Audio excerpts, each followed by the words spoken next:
Dirigiu-se Jesus para o Monte das Oliveiras. De manhã cedo, voltou ao templo e todo o povo acorreu a ele. Sentou-se e pôs a ensiná-los. Os escribas e os fariseus trouxeram a mulher apanhada em adultério. Colocaram-a no meio e disseram a Jesus: Mestre, esta mulher foi surpreendida em flagrante adultério. A lei de Moisés nos ordenou a apedrejar as adúlteras. Que dizeis? Perguntaram isto para tentarem, a fim de poderem acusá-lo. Jesus, porém, inclinando-se, pôs a escrever no chão com o dedo. Mas como insistissem em perguntar, Jesus ergueu-se e disse-lhes: Aquele dentre vós que é sem pecado, seja o primeiro a tirar-lhe a pedra. Abaixou-se novamente e continuou a escrever no chão. Ouvindo aquilo, foram se retirando um após outro, a começar pelos mais velhos até os últimos.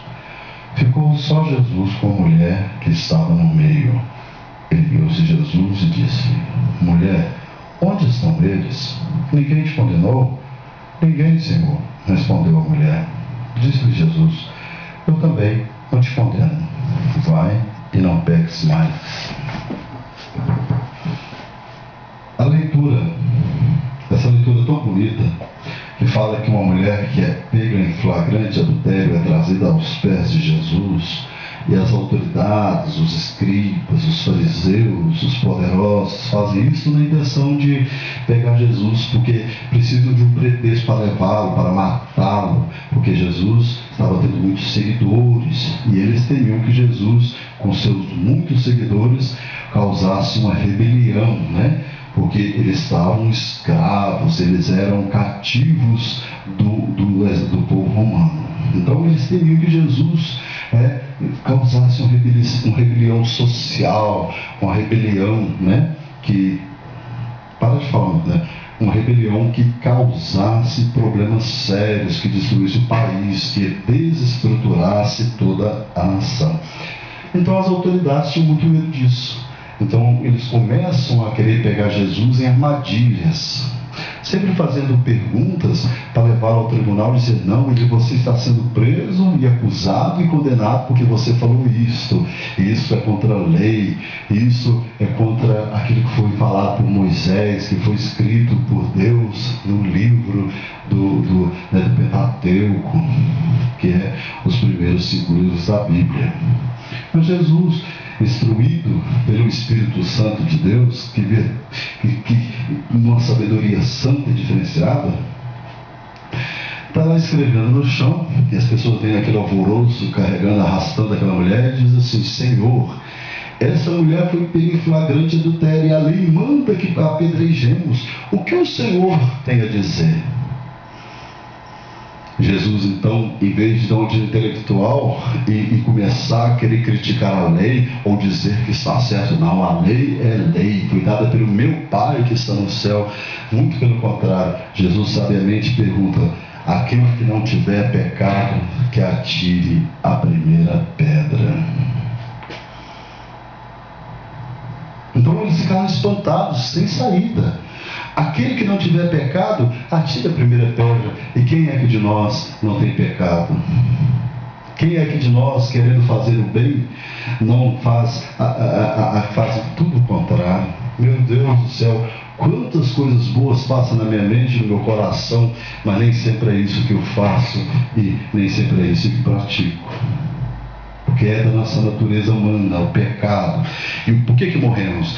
Porque pecamos, e o salário do pecado é a morte. Por isso nós morremos, porque o ser humano não foi feito para morrer. Como pecamos, nós morremos. Então, as pessoas se veem, as autoridades se veem sem saída. Mas eu quero que prestemos atenção a uma coisa, eu quero que nos atenhamos a uma coisa. Olha como Jesus vê muito profundamente. Olha como Jesus vê as coisas mais profundamente, muito mais longe do que nós, com muito mais profundidade. Deus é Deus de amor, de piedade. Ele sabe que por trás de uma coisa há sempre outra, por trás de uma história há sempre outra. Então, quando nós nos apegamos à lei, quando nós nos apegamos àquilo que é nosso de direito, nós deixamos de ser piedosos. E não é isso que Deus quer, porque Deus não se apega à lei como nós também, porque se apegasse à lei ninguém se salvaria, porque todos nós pecamos. Jesus quer que também tenhamos essa atitude de ver as coisas com mais profundidade. Por que muitas pessoas se drogam? Nós dizemos, esse jovem, essa pessoa não vale nada, isso tem mais do que morrer mesmo, tem que ser preso.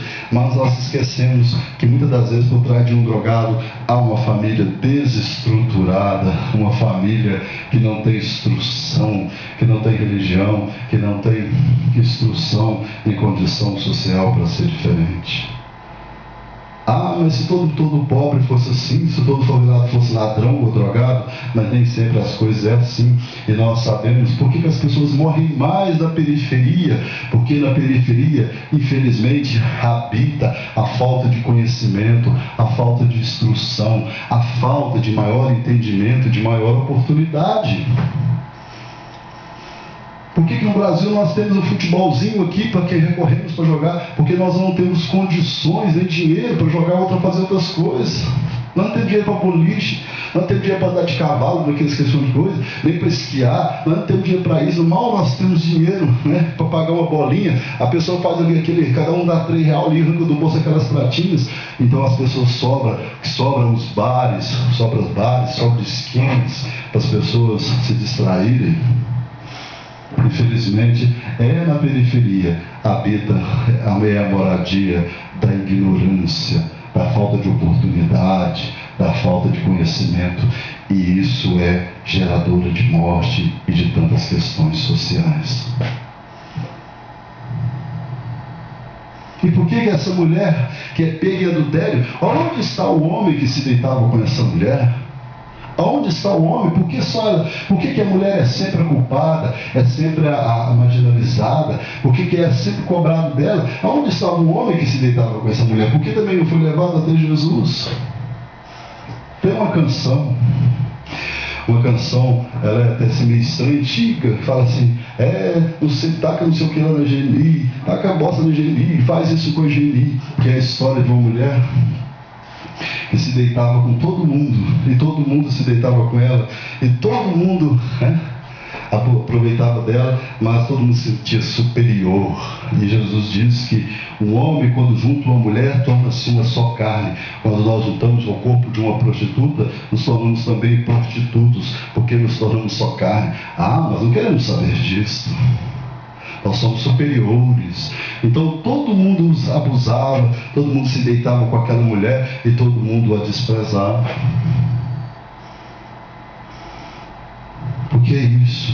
Porque a sociedade é assim, é mau, é cruel, aproveita-se das pessoas mais fracas, das pessoas mais sem instrução, e a sociedade assim é geradora de morte. Então Deus vê muito mais profundamente as coisas. Deus é muito mais profundamente as coisas. Deus é santo e piedoso. E o que eu acho mais triste, que eu gostaria de conversar com vocês, jovens, o que eu acho mais triste é quando você liga a internet, que você entra no YouTube, a gente vê aqueles jovens que mais têm seguidores, aqueles jovens que mais têm visualizações, que colocam um vídeo agora de manhã, quando é à noite tem 3.000, 2.000 visualizações. São jovens que negam com todo orgulho que não gostam de Deus, como PC Siqueira, como Felipe Neto, como Blusão e muitos outros jovens no YouTube que têm tantos seguidores. Porque agrada as pessoas.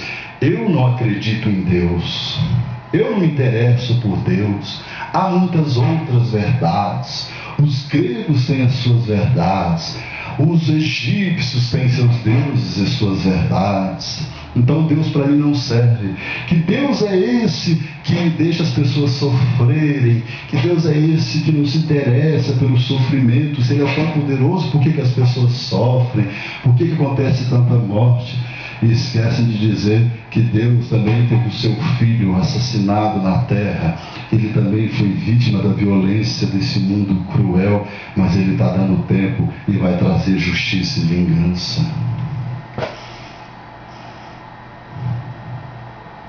E esse Deus é tão santo, é tão lindo, é tão bonito, mesmo eu não sendo a pessoa que eu quero ser, mesmo eu não fazendo nem sempre, graças a Deus, eu não tenho nada que me envergonhar, nada absurdo, mas ainda assim eu gostaria de ser uma pessoa melhor, mesmo eu não conseguindo.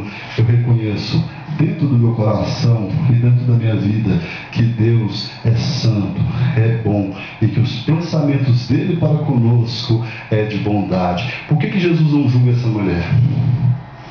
Porque Ele vê profundamente as coisas, Ele vê com mais profundidade e vê com os olhos do amor e da piedade.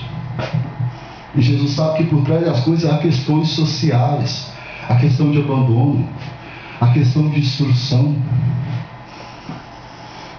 E por que Jesus toca no leproso? O leproso tinha que andar pela cidade, quando a pessoa desconfiava que estava com lepra, na época de Jesus, tinha que ir até o sumo sacerdote, e o sumo sacerdote olhava a pessoa e falava: você tem lepra, imediatamente excluía, discriminava as pessoas, e o leproso tinha que andar com um sino assim, blém, blém, blém, avisando: leproso, leproso, e vem, e as pessoas tudo fugiam, né? Fechavam as portas da janela, punha comida ali e fechava as janelas, e ele não conversava com ninguém. E por que Jesus toca um leproso? Você entende esse gesto de Jesus tocar num leproso? Jesus não é preconceituoso, vê profundamente, sabia que o homem estava sofrendo, estava sendo discriminado, estava solitário, e Jesus é amor. E pena que as pessoas desprezam Deus tanto assim, e falam tantas asneiras, tantas bobagens, com um Deus cheio de amor e cheio de bondade e de pensamentos de bondade para conosco. Ah, mas o mundo é muito belo. Agora nós temos drogas que curam o corpo, que curam a alma. Mentira. Ninguém entende mais de carro Fiat do que a Fiat. Ninguém entende mais de Volkswagen do que a Volkswagen. Ninguém entende mais de Chevrolet do que a Chevrolet. E ninguém entende mais a alma do que Deus, porque a criou a sua imagem e semelhança. Fomos feitos a imagem e semelhança de Deus. Existem muitas drogas, existem muitos psicólogos, muitos psiquiatras, mas desculpe vocês profissionais, mas vocês não conseguem curar a alma como Deus a curou, e nem conseguem entendê-la tão profundamente, porque ela foi feita à imagem e semelhança de Deus. Descemos e façamos o homem a nossa imagem e semelhança, a imagem do Pai, a imagem do Filho e a imagem do Espírito Santo. E Deus não quer que ninguém se perca.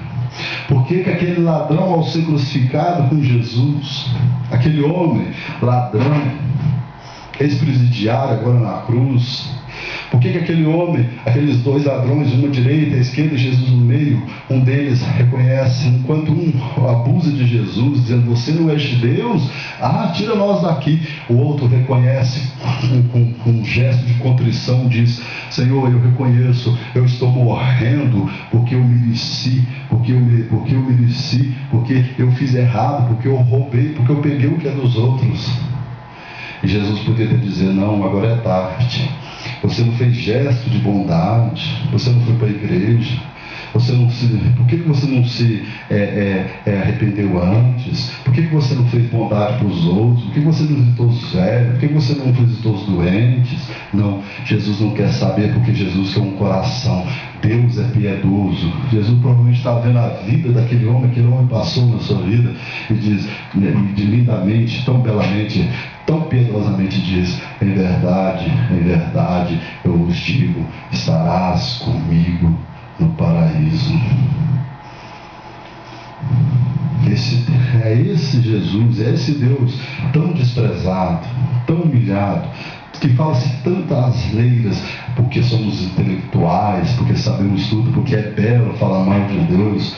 é porque agora temos uma bela casa, um belo carro, um belo trabalho, saúde, juventude. Nossa, eu tenho que falar asneira. Deus não existe. E esse Deus tão desprezado, tão humilhado, que nos quer tão bem, que nos ama, que toca no leproso, que vê mais profundamente a vida daquela mulher, que vê mais profundamente